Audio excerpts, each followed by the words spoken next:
The future is where my destiny awaits.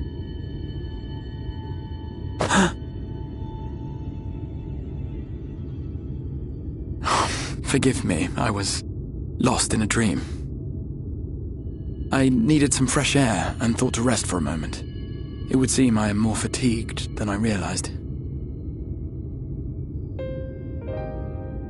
Too much time away from the tower, I fear. It drains me, leaves my body frail and weak. Though, in truth, it is debatable whether I can still call this my body.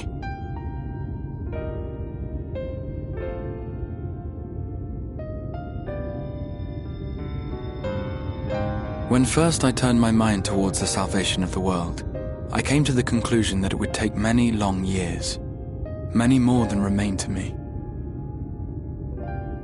And so I made myself one with the Crystal Tower, that I might live indefinitely. I am but an extension of it now, hence my weakness the farther I travel, and the longer I am away.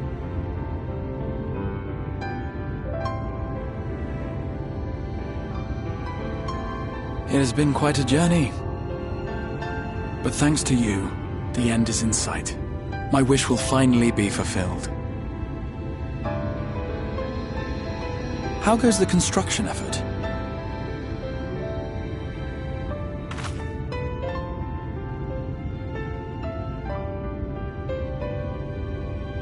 Then this may be the last moment we have to ourselves for a while. Come, sit with me.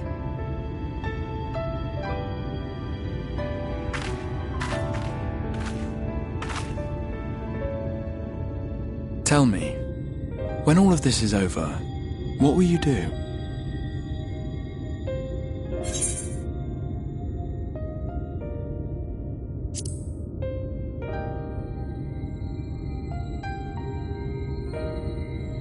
Ah, yes. Even should we succeed in forestalling the 8th umbral calamity, the spectre of war will remain. But to declare your intent with such easy resolve, you truly are a hero's hero, my friend.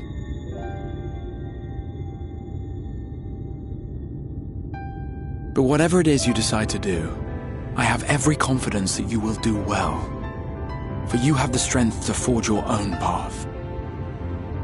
You will leave countless lives better than you found them, and the souls you touch will never forget your kindness. Then, in trying times, when you question your worth and your choices, they will raise their voices to remind you of the difference you have made. And thus will your deeds come to affirm your path. Remember this.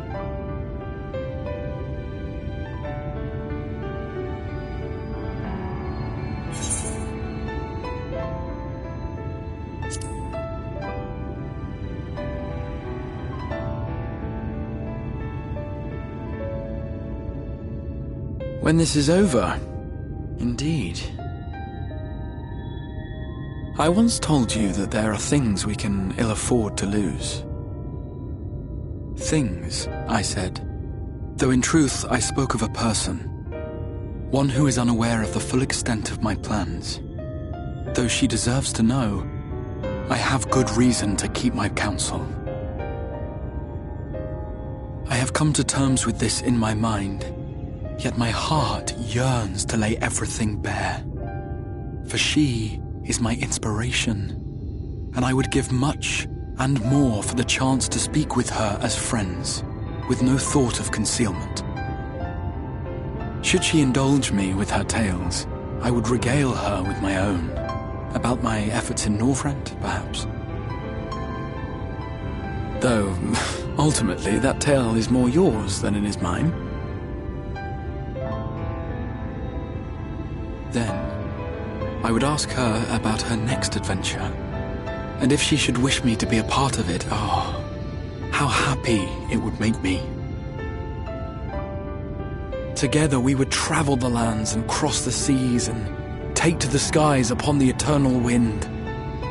My heart swells simply to imagine it.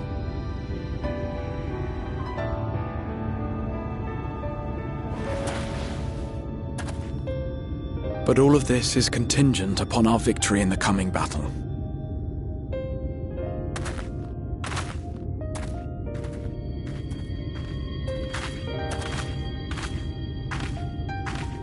The people of this world have entrusted their hopes to us. We cannot fail them. Nor those who roused me from my slumber. Thank you for your company, my friend. Let us return to Amity.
Word from the Exarch.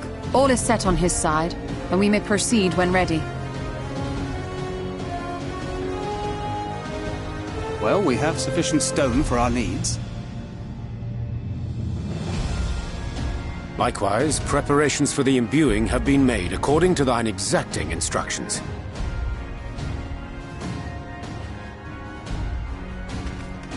Then you need only say the word. Let us begin.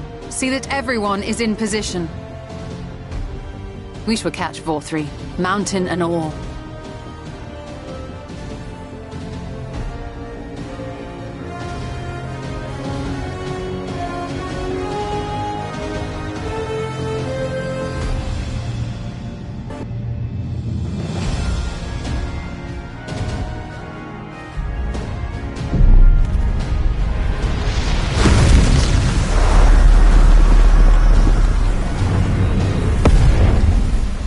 Here it comes!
Yes, yes! You've not lost your touch, you clever old bugger!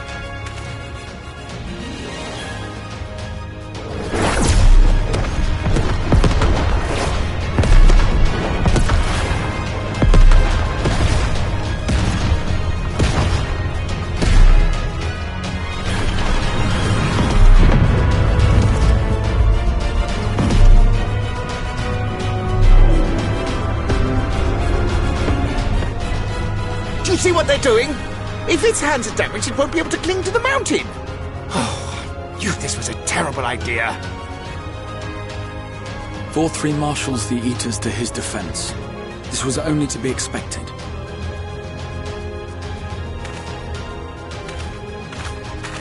We must try and draw as many of them down to the ground as possible. It may not be enough, but we have no other choice.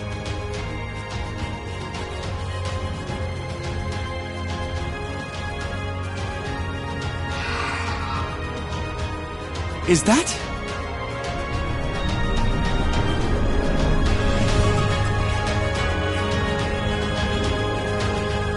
Such heartless thing our sapling is, cold and cruel and heartless! Summon us in times of need, we expressly said, yet what should we find but the final battle joined without so much as a whisper of our name?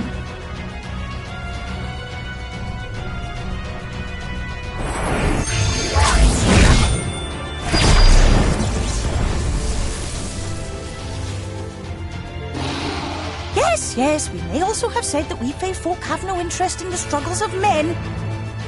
But if our adorable sapling had come crying to us for help, we would of course have flown to her aid. Of course we would. What are we to do with her?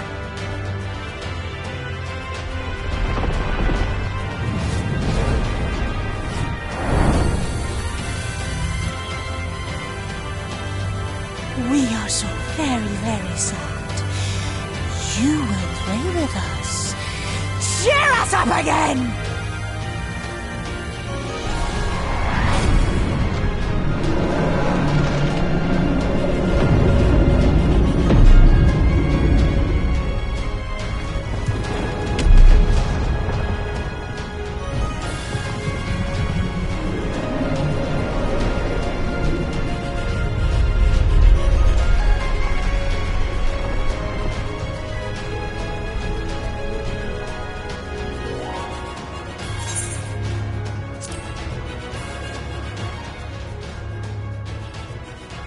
This I did not expect, but I will gladly accept the help. I will send word to Y'shtola and the others. Join them at the foot of Mount Guld and be ready to make the ascent.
is he?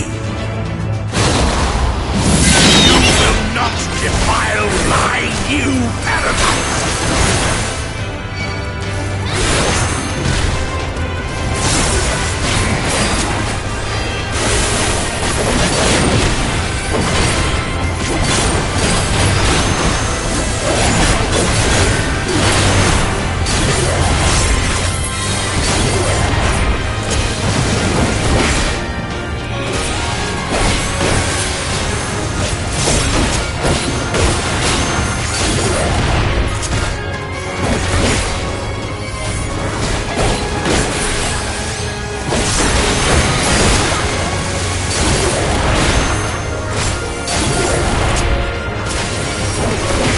Away with you!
and righteousness will prevail!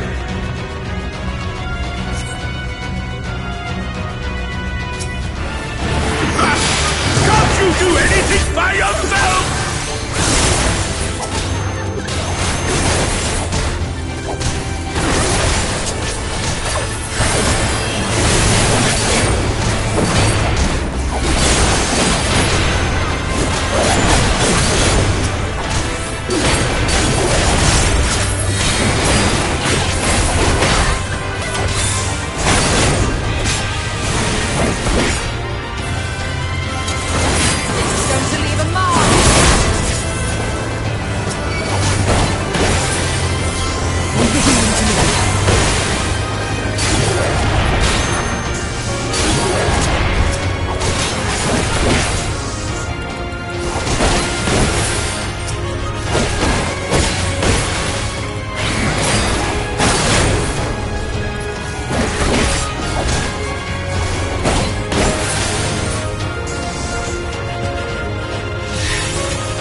if you will not be discouraged.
You underestimate me!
The end is near, my friends. We have found Vorthra's hiding place.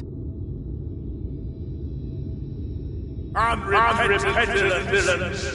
Will you not be satisfied until you have brought disaster down on your own heads?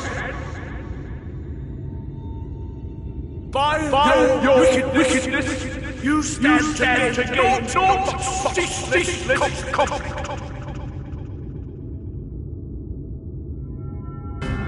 Had you only trusted fate to me, there would have been peace for all.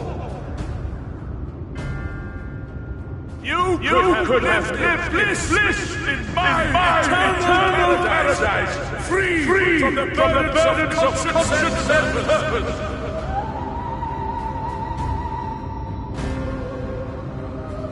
Peace assumes many forms, and I do not doubt that you considered yours well worth the cost. I was even prepared to believe that the end might justify the means. Ignorant as I was, I had hoped that you might mend your ways and join hands with us, that we might strive together for the happiness of all. But no more. Your actions cannot be reconciled with your words. Peace for all, you say? Yet when you were threatened, your first act was to sacrifice your own people in order to save yourself. If your paradise can be rebuilt so long as you alone survive, it exists not for the people. It exists solely for your twisted pleasure. Hear me, Vorthri. The people won't submit to your will, for we each have our own. I made a promise to a noble soul, a woman who saw fit to entrust me with her legacy, and I mean to keep it. Everyone who stands with us has something precious, something that they cherish and would die to protect. They know their own hearts. They know what they want for this world. and by lending their strength to our cause, they have spoken.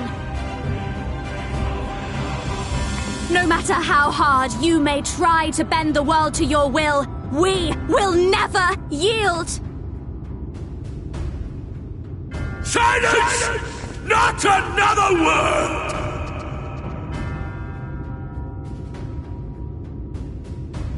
You presume to lecture me. Insolent worms. You will learn your place.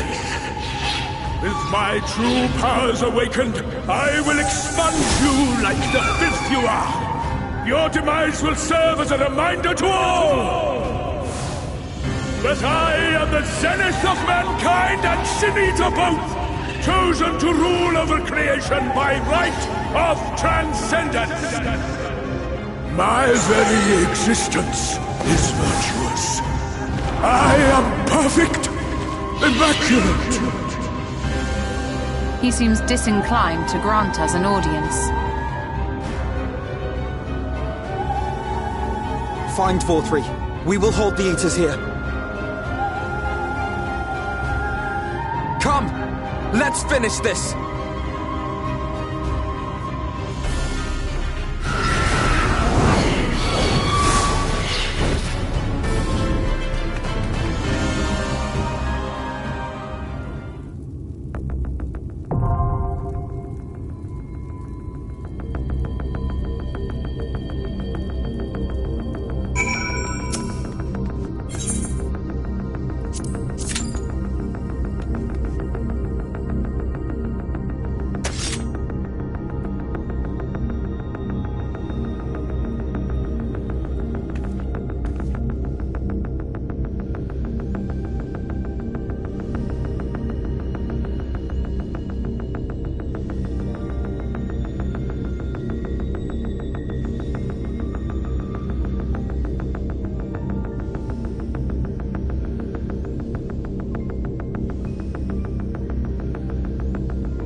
so determined to die?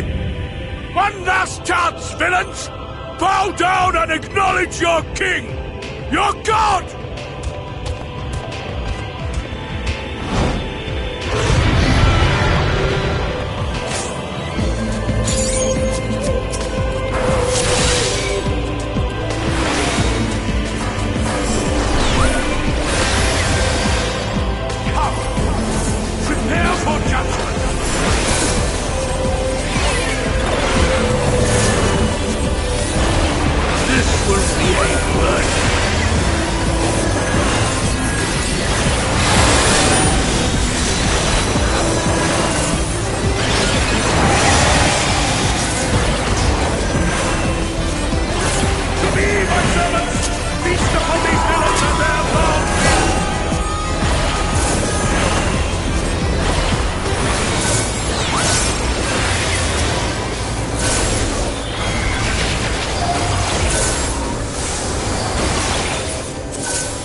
am I cast down?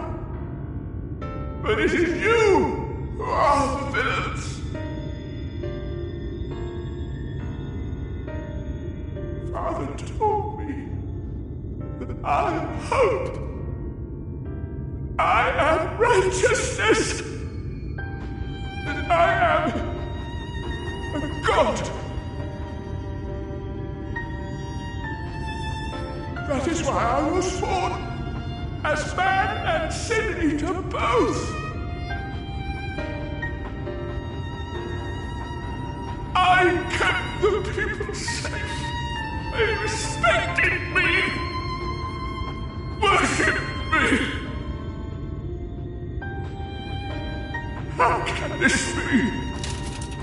I should be the one looking down at you.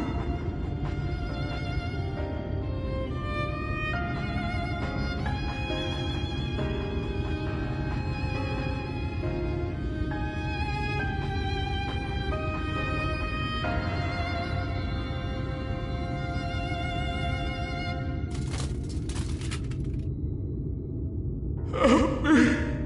Damn you! I am your god!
Look! The sky!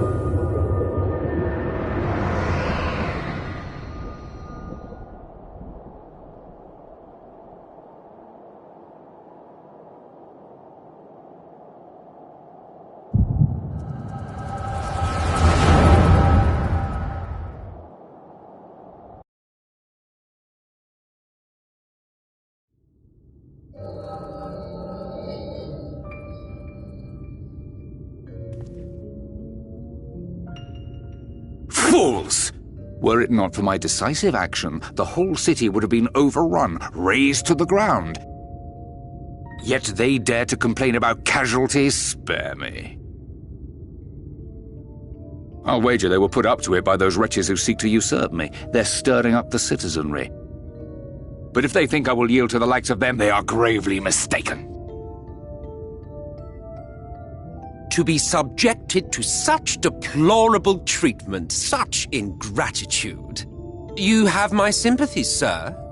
You do so much good for this city, and you could do so much more were you not surrounded by fools.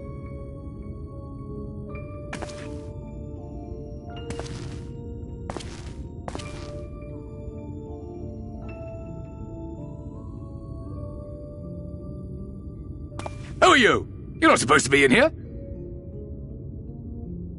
My apologies for the intrusion, but I come bearing a proposal, one that will ensure the longevity of your reign.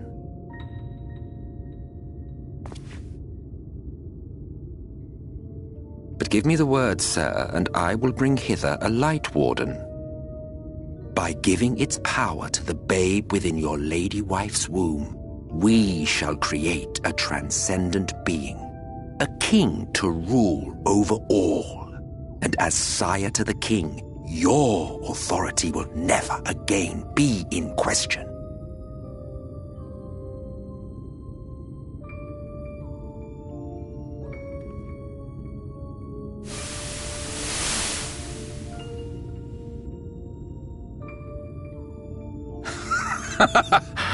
Amazing.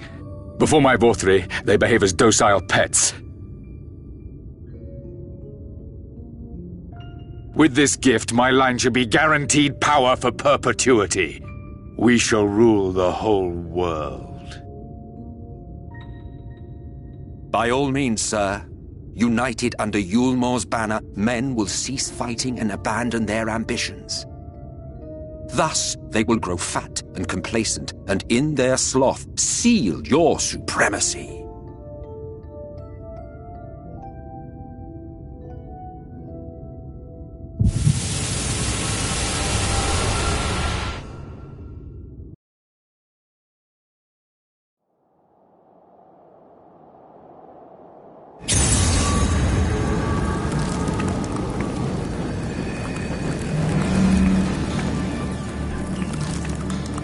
Are you all right? Say something!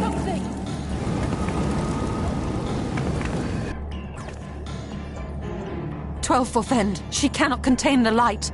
She's beginning to turn. Urianger, if you've aught up your sleeve, now is the time.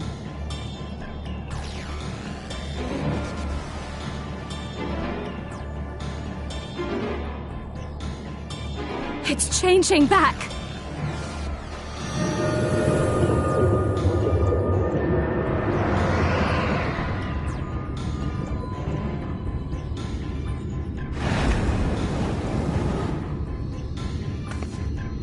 The combined power of every Light Warden is too terrible a burden for any one soul to bear.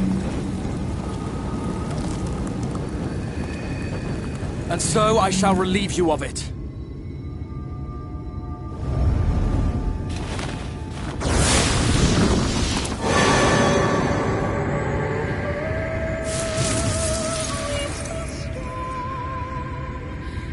Exarch! What are you doing?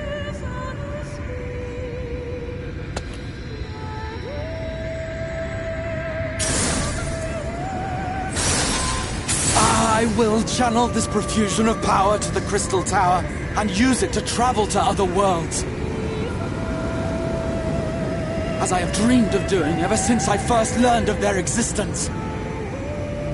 Who would choose to remain here in this dying realm when they might go elsewhere and begin anew? Not I. And thus did I use you. No, I don't believe you. It doesn't make sense. Damn you! We won't let you do with her as you please. Do not interfere! Please, I beseech you all, let him go!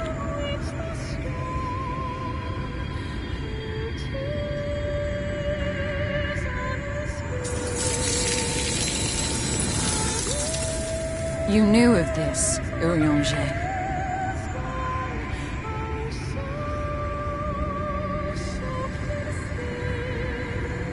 'Tis all a fiction. Such vaguely defined acts of teleportation stand no chance of success. The Exarch will never live to see another world, as he knows only too well. Then, what does he mean to do?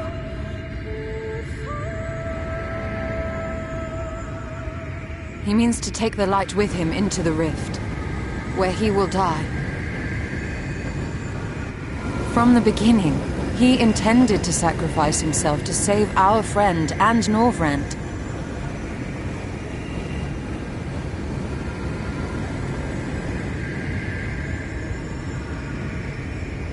At journey's end, an opportunistic thief makes off with the hero's prize. A paltry way to end a chapter, I concede. Yet your tale will continue, and my role in it will scarcely be remembered.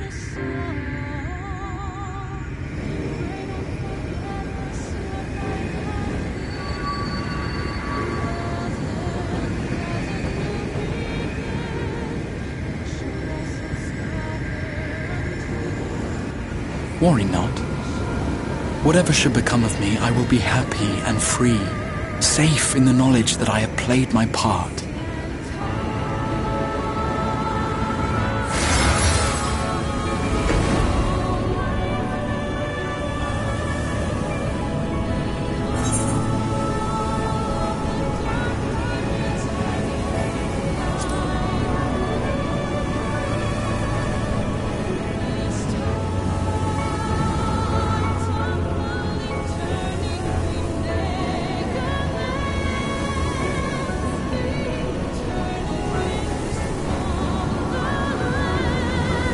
Thank you for fighting for this world, for believing. Fare you well, my friend, my inspiration.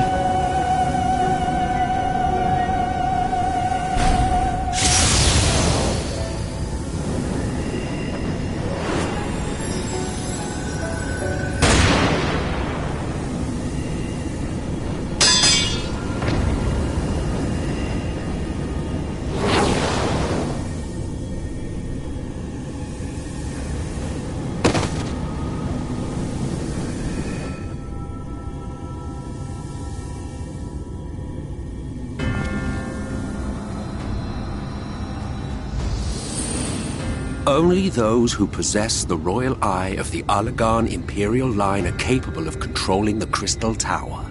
Such individuals do not exist in the First. Therefore, in all likelihood, the Exarch arrived here with the tower. This much I had surmised, yet I could not discern his grand scheme.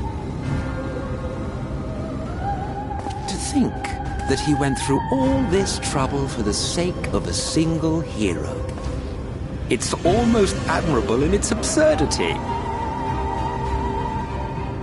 Alas, it is not your grand scheme that will succeed, but ours. You bastard! Stay put. Your friend is still alive, but whether he remains so depends on you.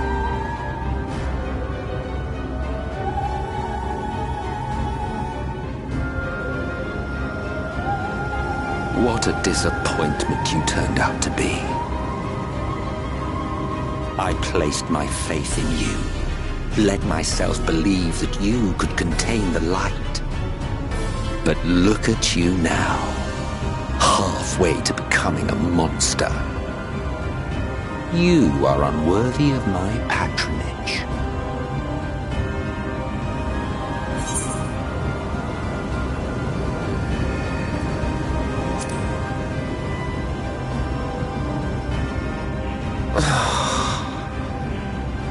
I am an Ascian. My heart's sole desire is to usher in the great rejoining.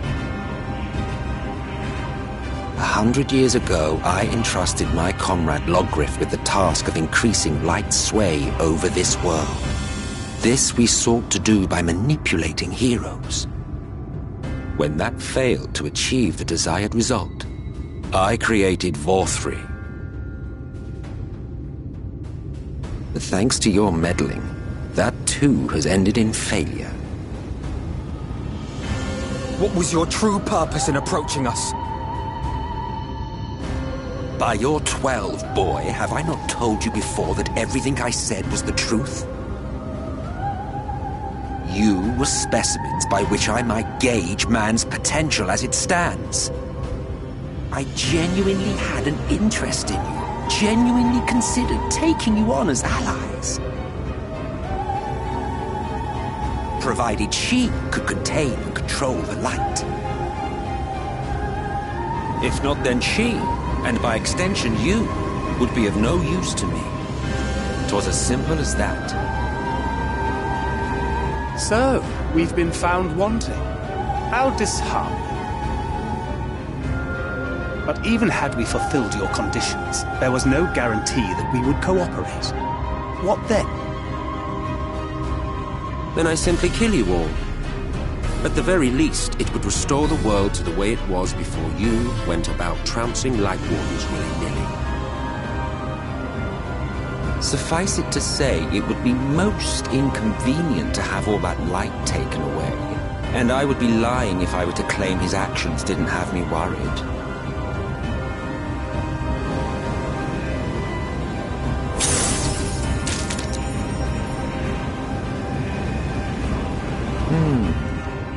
You still retain your form and your senses.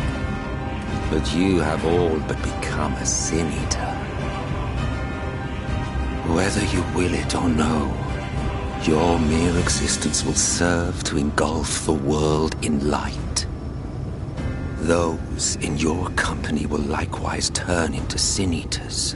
And in time, you will succumb to your base instincts and hunt innocents to feast on their sweet, sweet ether. Those few with the will left to fight may rise up against you. But before your absolute might, they will quickly know despair. There is no hope. We are finished. Mankind is finished.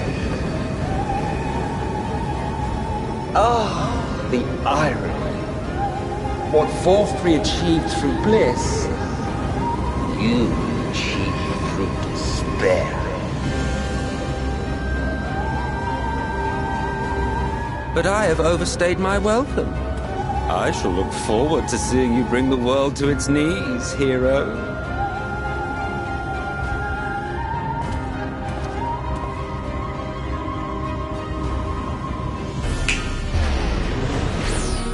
Exarch! I have naught to show for all the time and effort I invested in you. He is a small token for my troubles. I did not expect that I could learn aught from man, but I may yet learn something from all the knowledge he had hoarded for his precious hero.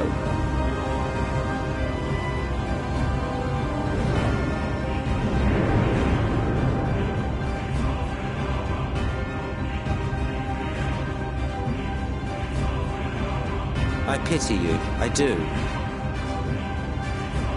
Your friends are now your foes. If you do not kill them, they will kill you. When it all becomes too much to bear, seek me out at my abode in the dark depths of the Tempest. There, you may complete your descent into madness with some dignity, far from prying eyes.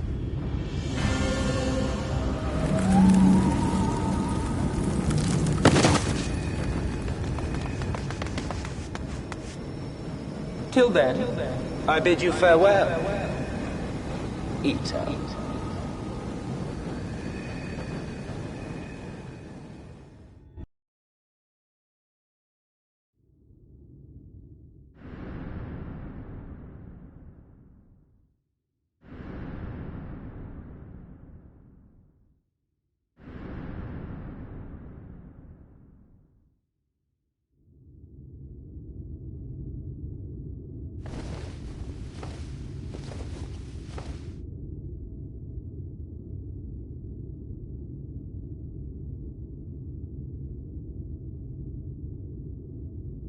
Ah, finally.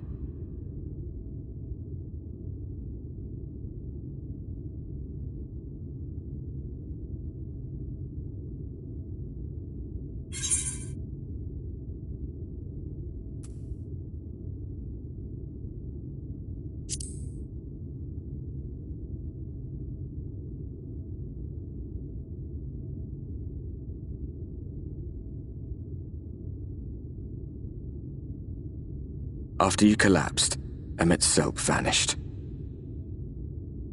Then Reen did what she could to stay the raging of the light within your body. Thanks to her, you're still you, but she's only delayed the inevitable.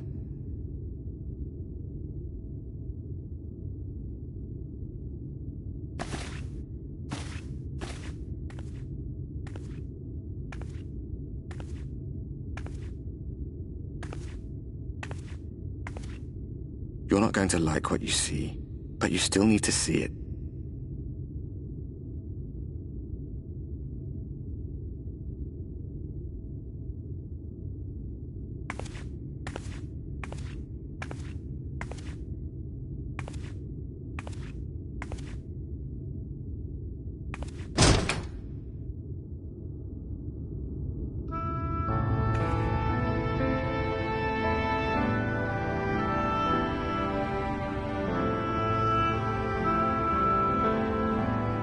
It's like this all over.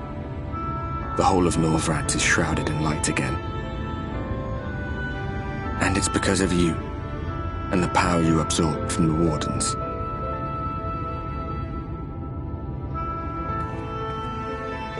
No one knows but your friends. When they carried you down from the mountain, they told everyone waiting below that they didn't understand why the light had returned. And now they're out there trying to allay the people's fears, while searching for a way to save you.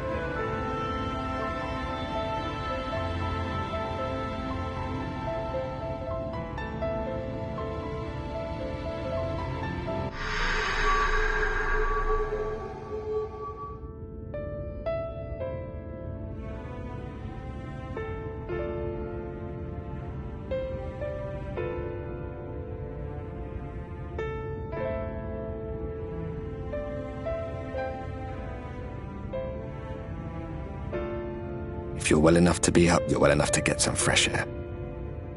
Better that than stewing in here. Go on.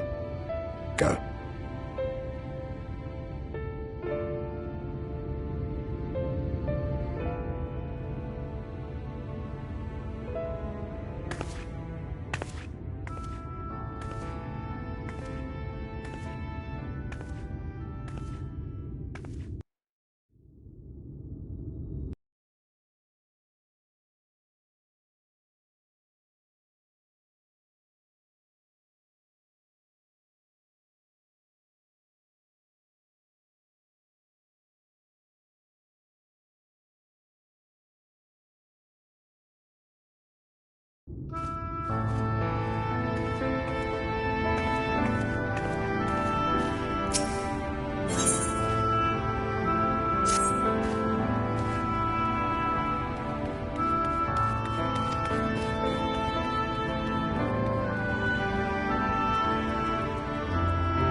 The people of this city have spirit, I'll give them that. They've not lost the will to fight.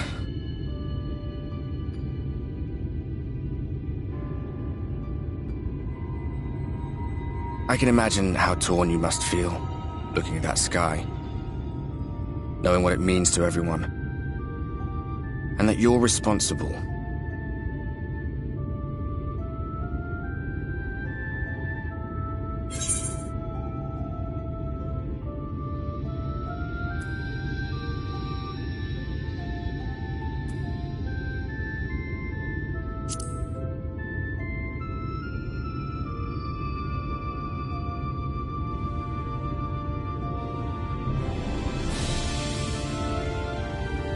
Aye, an all too familiar one.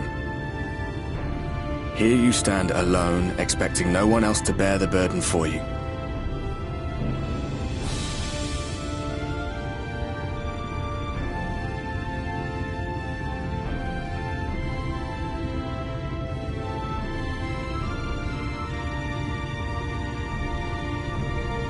You're in a corner, and there doesn't seem to be any obvious way out.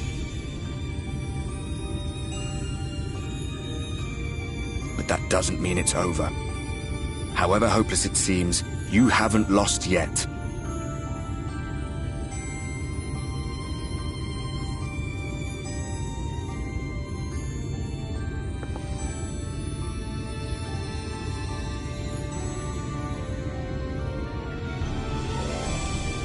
I remember looking up at the sky like this before. Being caught up in a strange kind of calm. It was after we realized we were responsible for the flood, when we resolved to journey to the source by taking our own lives.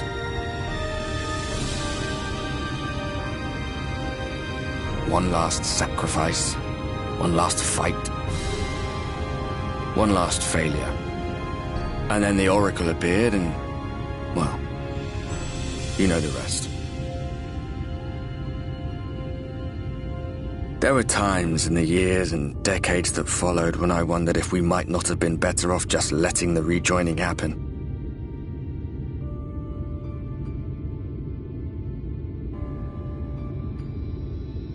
That we'd made one last mistake. But seeing that giant Talos stir to life cured me of any doubts I still had. Always we took the burden of fighting upon ourselves. That's what heroes do, isn't it? So we never had the chance to see anything like that. Our people coming together as one.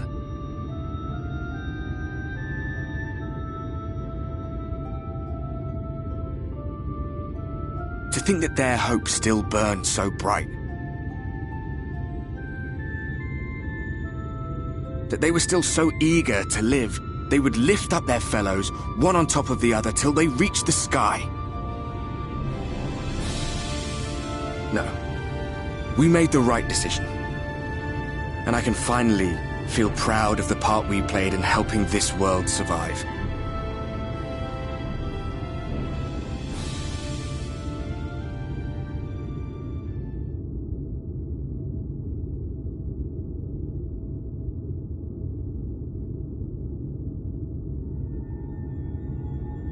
Well, come on then.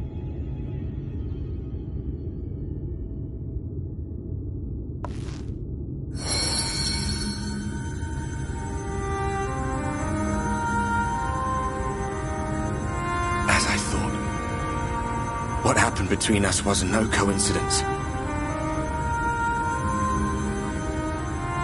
My story may be finished, but the fates have gifted me a minor role in yours.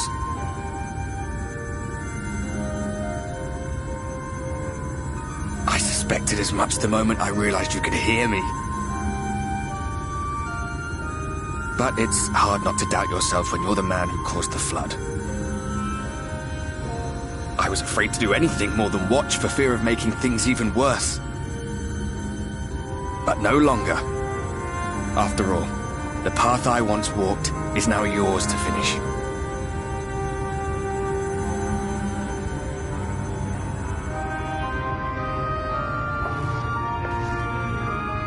For what it's worth, I cast my lot with yours. If you need a push, I'll be right there behind you. If you lose control, I'll do my best to stop you.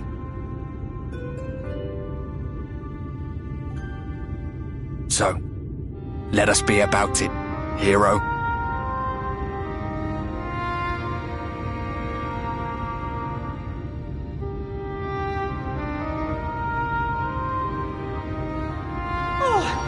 Worried you were up here all alone, brooding and fretting and wallowing in your woes. But look at you, grinning at nothing like a pollen-drunk pixie.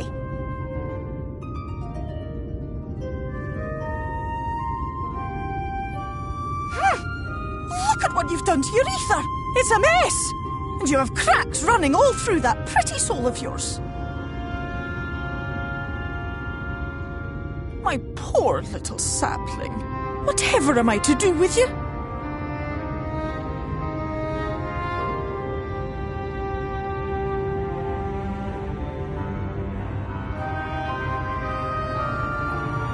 Shall I yield up my throne? You could claim it, cut ties with the mortal world, hide away in the castle.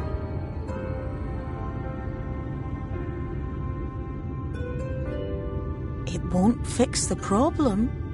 But would it really matter? If any pesky heroes come calling with steel and magic, all of Ilmeg will rise up in your defense. My crown and scepter are yours, if you want them.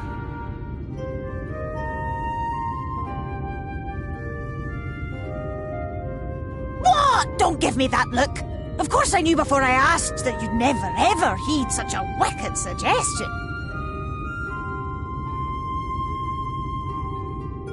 And besides, what would become of my precious and ephemeral flower?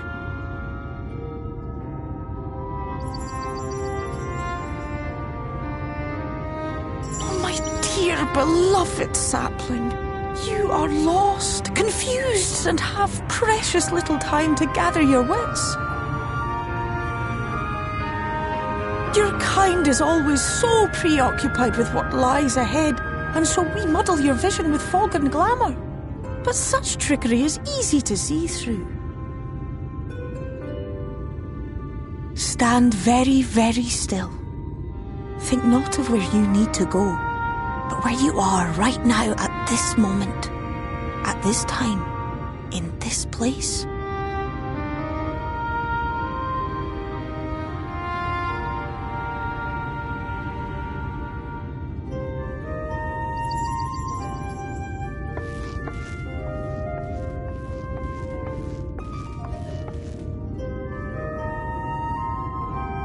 Our cairn of crystal. From shadowed hood he watched you go, his ruby eyes with warmth aglow. See yourself as he saw you, and that shall be the clearest clue.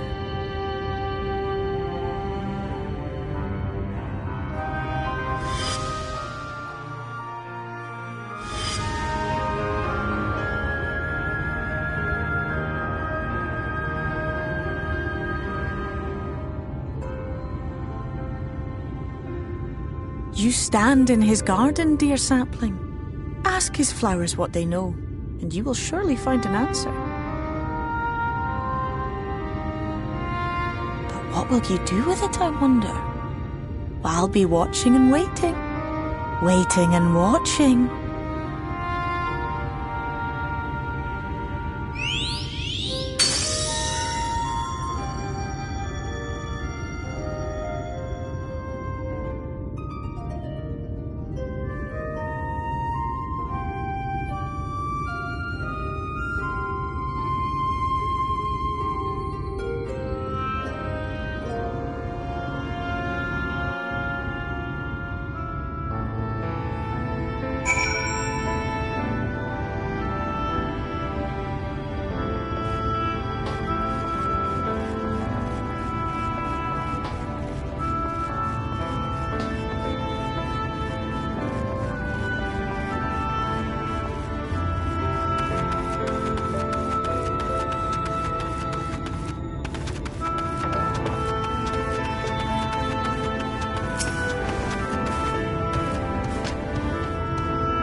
I have unlocked the door to the umbilicus. You are free to enter. Once you have what you require, I'll see it sealed once more. Until then, I will remain without.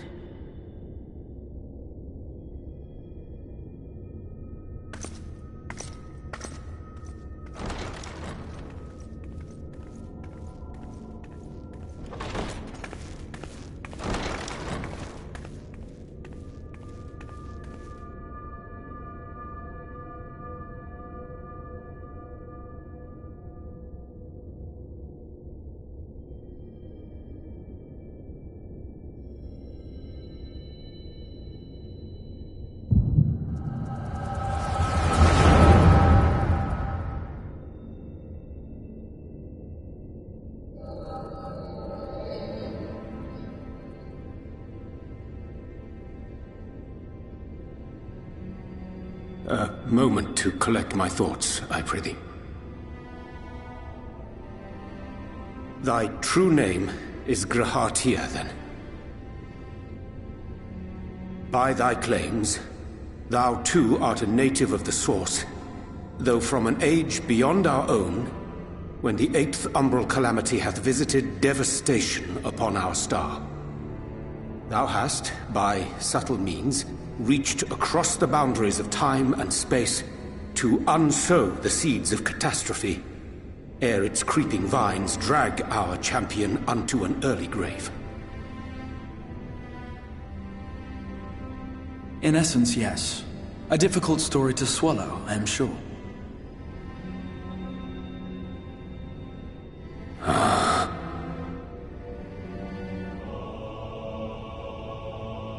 I doubt not the veracity of thy words, not the account of thy coming, nor that of the fated calamity.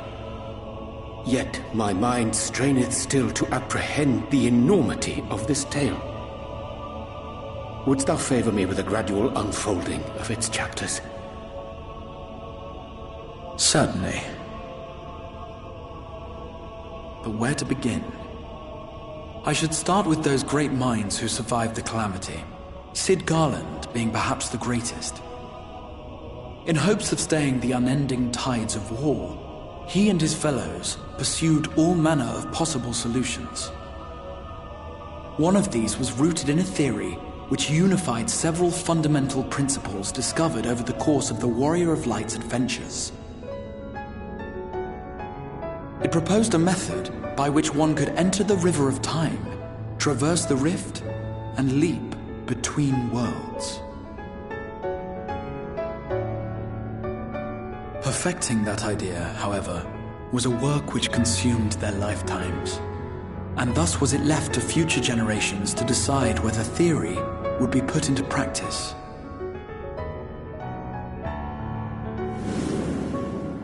But all the while, the world continued to burn. Hope was a feeble outpost, beset on all sides by thievery and misery and murder. People cried out in despair, "There is no hope, we are finished. Mankind is finished." Then others raised their voices in answer. Though we be beyond salvation, those who came before may yet be saved. We will forge a crossroads and pave the way for a different future. By the wisdom of our forebears, we will prevent this calamity from ever having come to pass.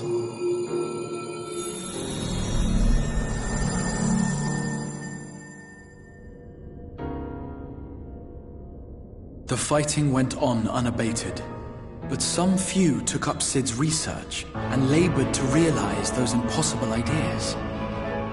After 2 centuries of labor, their descendants finally succeeded in awakening the Crystal Tower, an integral part of the process, and, in doing so, roused its caretaker, me.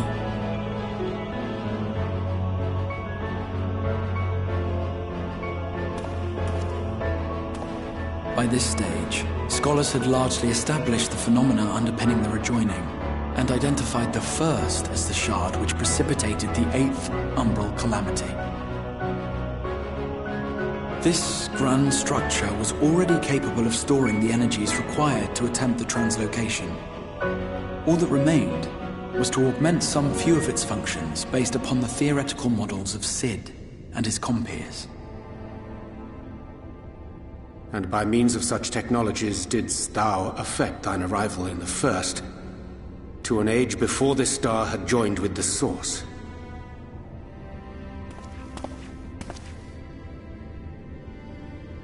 Some while before, as it turned out. 'Tis all but impossible to predict how time will flow between one world and the next, and we missed our mark by almost an entire century. But this only worked in our favor. The Sin Eaters could not be defeated without the blessing of light, and summoning the only woman who might stand a chance against them would require decades of preparation.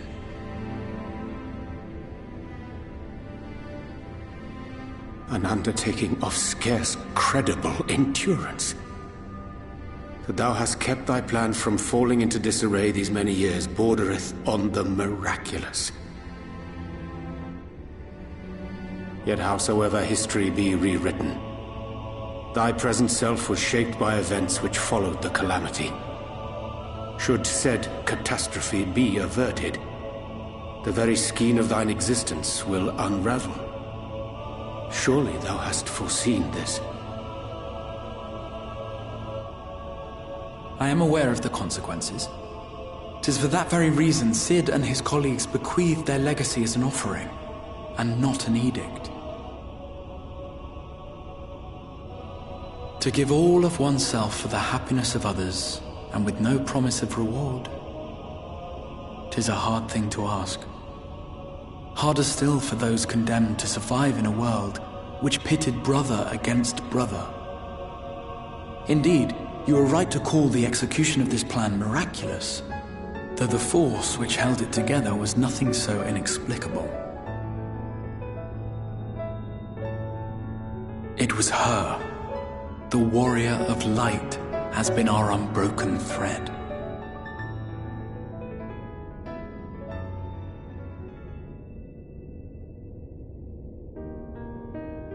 Where others would stumble and fall, she would rise above. Where others would break and run, she would carry on. The warrior of light's tale is one of unyielding bravery. To tell it was to feel courage. To hear it was to feel hope. It was a breath of inspiration in an age of suffocating shadow. In the histories of a fallen nation was our hero hailed as its greatest ally. In the time-worn pages of a noble's memoirs were her deeds joyously retold. For many, these stories were the flame which warmed them through the coldest of nights.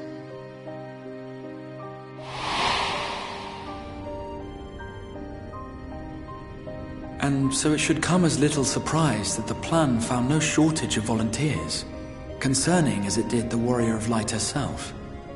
It was their chance to add their own verse to the hero's saga. She was the lodestar that brought them all together, to send their final message back through time and space to her.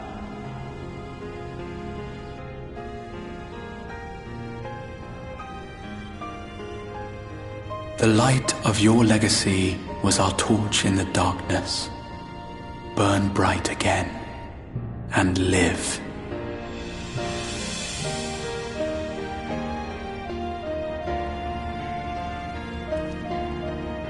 I am merely the bearer of that wish, come to ensure it is safely delivered.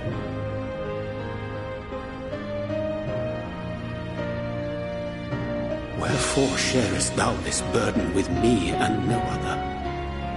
What wouldst thou have me say? That you will be my accomplice? 'Twas you yourself who convinced me of your suitability when you spoke of how you learned of the Flood and of your part in arranging Minfilia's journey to the First. Your actions showed uncommon resolve. 'Twas clear you were committed to the cause of saving this world. I knew I could trust you to choose the right path forward, even if that choice came with a heavy price.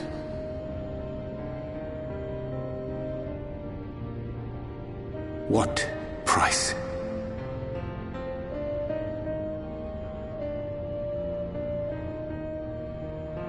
When all is said and done, and the last of the Light Wardens lies slain, I will absorb their corrupted ether, and then I will die. Knowing what I know of your companions, not to mention your champion, they will try to stop me. But in saving one, they would save none. Therefore, I implore you to aid me in concealing my identity, and ensuring this tale ends as it must. To this end, I would have you take what I have told you of the Calamity, and make of it a portent.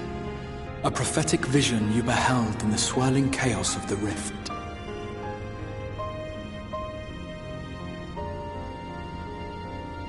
Is this truly thy wish?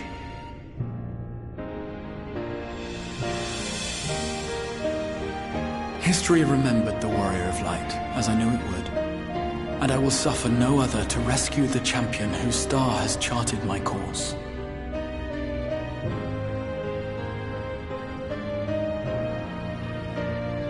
I will see this tale to a happy end, my friend. There has been enough tragedy.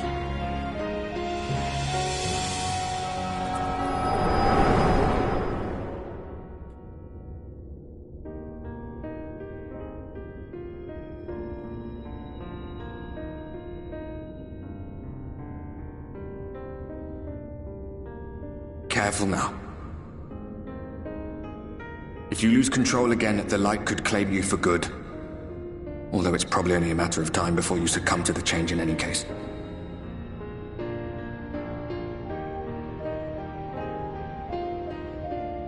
What do you mean to do?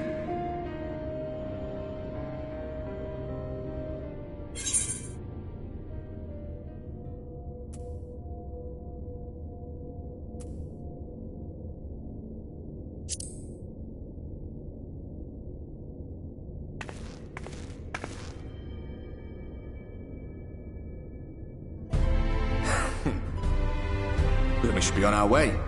Dacian mentioned the Tempest, did he not?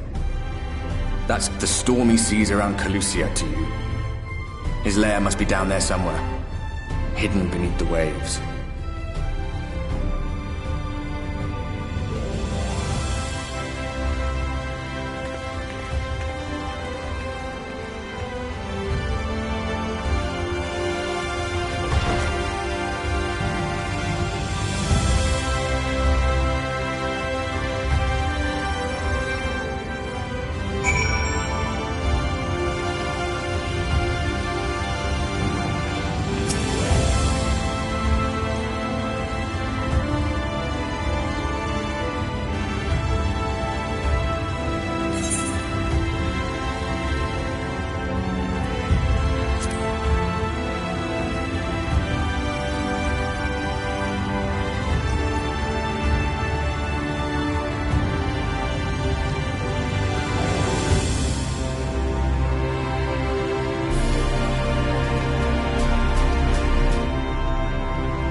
We have found thee.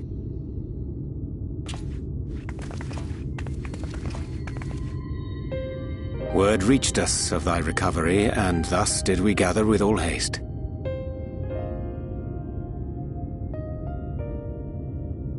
Ah.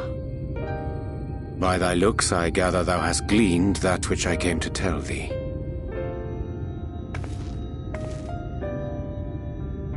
Urianger has shared everything with us. The Exarch's true identity and purpose.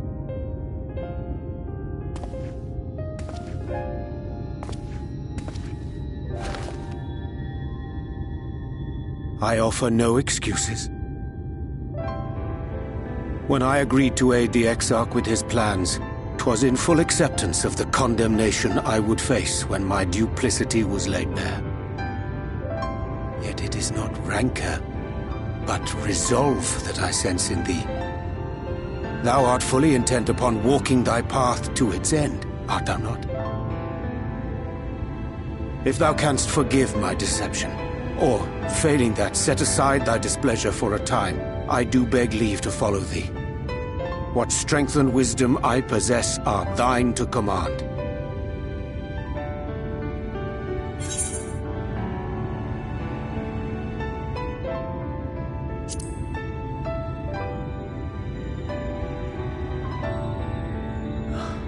I thank thee. Doubt not but that I will do all in my power to repay thy kindness and fulfill the Exarch's wishes.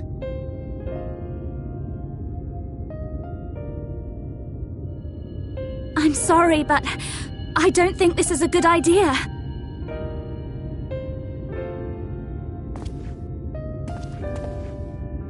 Leaving the Crystarium, I mean, with or without Urianger. What I did for you won't last forever. There's no telling when the light will break free again. Please, you must stay here. At least for a little while longer. We will find a way to cure this, I promise you. How can you make promises? We don't even know where to start. Alize, please. You know Reen was only trying to help. Of course I know! I know only too well! But making promises you have no way of keeping is not a kindness. It's a lie. Plain and simple. We've all searched high and low for an answer, and every one of us came back empty-handed. I am not about to stand in her way now. Not after failing her in her hour of need. No, the least we can do is...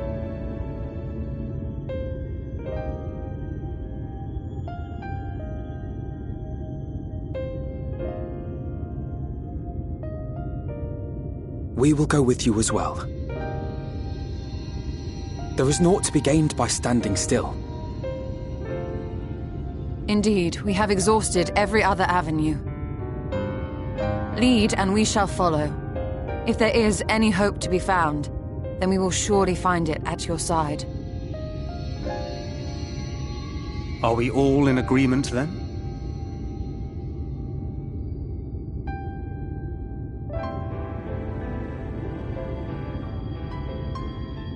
Is there aught we can do to help?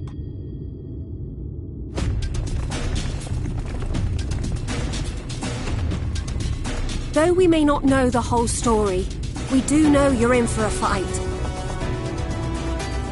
And while the Exarch's away, it falls to the rest of us to see the Warrior of Darkness is given a proper send-off. You told them! No! Well, not in so many words. Aye, we didn't need it spelled out for us. When the night sky appeared over whichever place you went to, it was harder not to put two and two together. From the moment I heard that you and the Exarch shared the homeland, I had my suspicions. Long had he been waiting for a certain someone to arrive, and I knew at once that it must be you. Exactly. When he went up to meet you, 'twas clear it was no ordinary visitor. That spring in his step spoke volumes. I could feel his excitement. Eat him! That's right!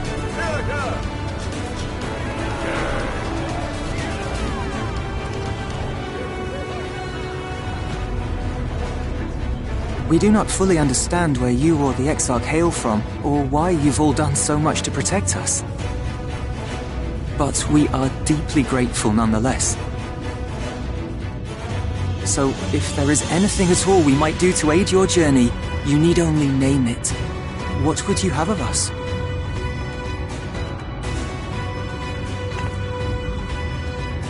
You might have invited them to join us, where there are not so many.